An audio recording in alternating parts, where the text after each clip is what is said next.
Hello সবাইকে, আজকে একটা অন্যরকম ভিডিও নিয়ে এসেছি সরস্বতী পুজোর সামনে। তাই কুহুর জন্য বানাবো একটা শাড়ি হলুদ রঙের। তাই এইটা কিনেছি, এটা হবে মেন শাড়িটার ফেব্রিক, আর এটা দিয়ে আমি বর্ডার বানাবো। তো এটা 5 মিটার আছে কাপড়টা, আমার মেয়ের 8 বছর বয়স হয়ে গেছে। আর এই কাপড়টা আমি 2 মিটার কিনেছিলাম। এটা দিয়ে আমার মেয়ে যেহেতু খুবই রোগা, ওর জন্য শাড়ির ব্লাউজও হয়ে গেছে এটা দিয়ে। আর এটা দিয়ে আমি বর্ডারটা বানাবো। তো প্রথমে মেজারমেন্টটা করতে হবে ঠিক করে, যে 5 মিটার কাপড়ের ওপরে এটা কত ইঞ্চ করে কাটলে নিচের বর্ডার প্লাস ওপরেও আধা বর্ডার প্লাস আঁচলের দিক থেকে এভাবে এই কাপড়টাকে আমি লাগাতে পারবো, সেটার আগে মেজারমেন্ট করে নেব, তারপরেই এই কাপড়টা কাটবো। তার জন্য আমাকে স্কেল, ফিতা, কাঁচি আর একটা চক নিতে লাগবে। দেখো কাপড়টার দুই দিকেই এরকম বর্ডার আছে, তাই আমি এই লেন্থে কাপড়টা কাটবো।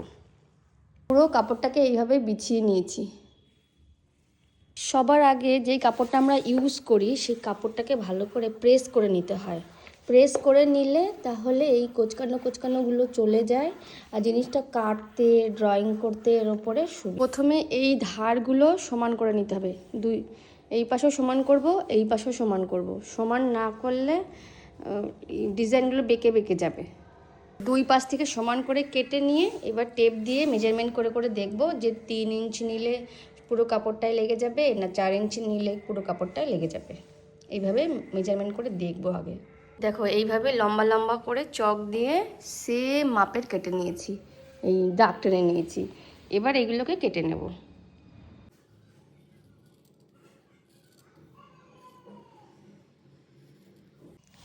দেখো এই যে আমি সব কটা লাইন কেটে নিয়েছি, এবার এগুলোকে একটার সঙ্গে একটা প্রথমে জুড়বো।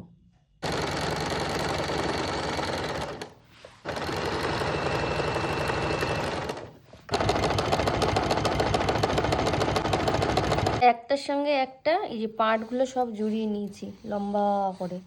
এবার এই দুই পাশে ফোল্ড করব। শাড়ির সঙ্গে লাগানোর আগে এরকম করে একটু ভাঁজ করে এরকম করে ফোল্ড করে নিতে হবে।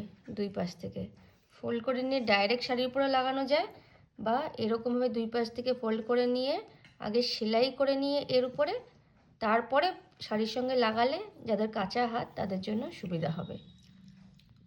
শাড়িটা একবার বাচ্চাকে পরিয়ে নিয়ে দেখতে হবে যে বুকে যে কোমরের কাছ থেকে যেখানে আঁচলটা আসে আমরা ঘুরিয়ে নিই, সেই পয়েন্টটা নিতে হবে। এই দেখো একটা পয়েন্ট নিয়েছি, এটা হলো কোমরে থেকে যেটা ঘুরে বুকের উপর থেকে কাঁধের উপর থেকে আঁচল হয়ে যাবে যেটুকুনি, ওখান থেকে আমরা স্টার্ট করব পাটটা লাগানো।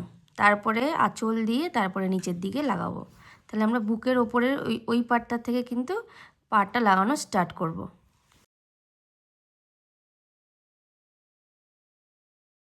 ভালোবাসা